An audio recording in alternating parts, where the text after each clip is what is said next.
बिस्मिल्लाहिर्रहमानिर्रहीम। अस्सलाम वालेकुम। कैसे आप सब लोग? उम्मीद है कि आप सब खैरियत से होंगे। Welcome to my YouTube channel. आज की जो हमारी रेसिपी बहुत स्पेशल और बहुत ही ख़ास होने वाली है। अचानक से मेहमान आ जाए तो समझ ना आए क्या बनाए, तो आसान सी रेसिपी है, 10 मिनट में तैयार होने वाली। 10 मिनट से ज़्यादा नहीं, लेकिन इतनी बेहद लजीज और मज़ेदार बन के तैयार होगी कि सब उंगलियां चाटने पर मजबूर हो जाएंगे। इतनी मज़े की ज़बरदस्ती बनेगी, टेस्ट में ऐसी होगी कि बाकी सब फ़िश को पीछे छोड़ जाएगी। इतनी मज़े की और ज़बरदस्त सी बनेगी। चलिए हम इस मज़ेदार सी रेसिपी को बनाना स्टार्ट करते हैं। अगर आपने मेरे चैनल को सब्सक्राइब नहीं किया तो जल्दी से चैनल को सब्सक्राइब कर लें और बेल आइकन के बटन को दबाना मत भूलें, ताकि आने वाली वीडियो आप तक पहुंचती रहे। इतनी मज़े और ज़बरदस्त सी वीडियो। तो सबसे पहला काम ये है कि हम लेंगे एक फ्राई पैन। तो फ्राई पैन में डाल देंगे कुकिंग ऑयल। इसको अच्छे से गर्म करेंगे। गर्म होने के बाद हम इसमें डाल देंगे फ़िश के मैंने नॉर्मल पीसेस में लिए हैं। आप चाहें तो छोटे बड़े कोई भी अपनी मर्ज़ी का कर सकते हैं। तो इस तरह हम इसको डालेंगे। एक साइड पे हम इसको देंगे टाइम 2 से 3 मिनट, और दूसरी साइड पे फिर हम इसको अलट पलट करके दूसरी साइड पे भी इस तरह 2 मिनट का टाइम देंगे। यानी कि एक साइड पे हम 3 मिनट टाइम देंगे और दूसरी साइड पे हम इसको 2 मिनट का टाइम देंगे, क्योंकि ऑयल जो है वो फुल गर्म है, तो इसको फ्राई होने में ज़्यादा टाइम नहीं लगेगा। हमें सिर्फ इसका लाइट सा गोल्डन कलर चाहिए, ज़्यादा नहीं चाहिए। इसका क्या होगा, इसका जो आपका फ़िश करी है बहुत लजीज और मज़ेदार बनेगी। फ़िश हमारी फ्राई हो चुकी है, तो अभी हम इसको निकाल लेंगे साइड पे। इसी तरह दोनों बैच हम इस तरह तैयार कर लेंगे।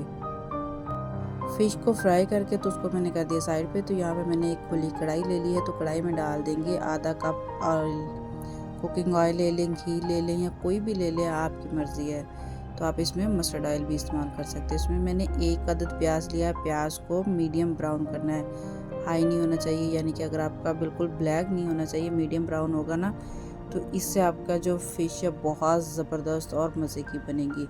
जब थोड़ा सा भुन जाए तो फिर इसमें हम थोड़ा सा पानी डाल देंगे। पानी डाल के हल्का सा सौते करेंगे ना, तो ये प्याज हमारे बहुत अच्छे से, इसका जो ग्रेवी है बहुत कमाल की बनेगी। 2 टेबलस्पून इसमें मैंने अदरक लहसुन का पेस्ट डाला है। साथ फिर हम दोबारा इसमें पानी डाल देंगे, ताकि जो हमारा प्याज है ये भी हल्का सा सौते होता जाए, और इसकी जो ग्रेवी है मज़े की और ज़बरदस्त होगी।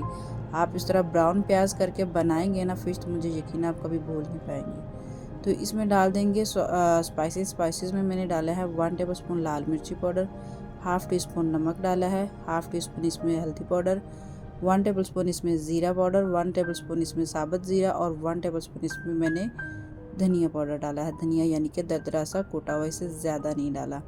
टमाटर मैंने नहीं डाले हैं, टमाटर के बदले मैं इसमें दही डाल रही हूँ।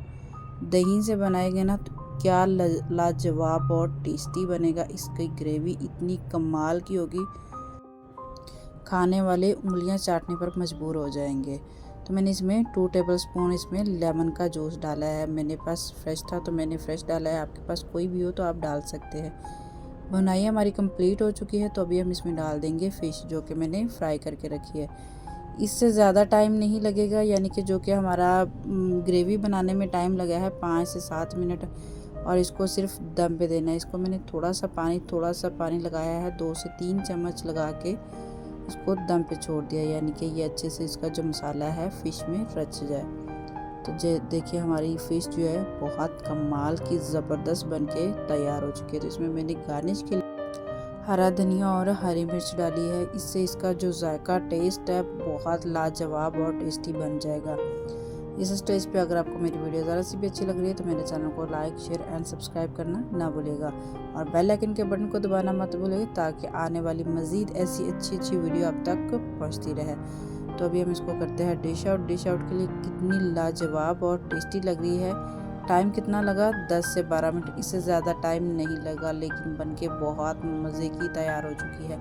इसको आप सादा रोटी, नान, चपाती किसी के साथ भी आप इसको सर्व कर सकते हैं। आप इसको चावल के साथ भी खा सकते हैं। इतनी लजीज और मज़ेदार बनी है। उम्मीद है कि ये रेसिपी आपको पसंद आई होगी। फिर मिलेंगे किसी नई अच्छी और मज़ेदार रेसिपी के साथ। तब तक के लिए अल्लाह हाफ़िज़।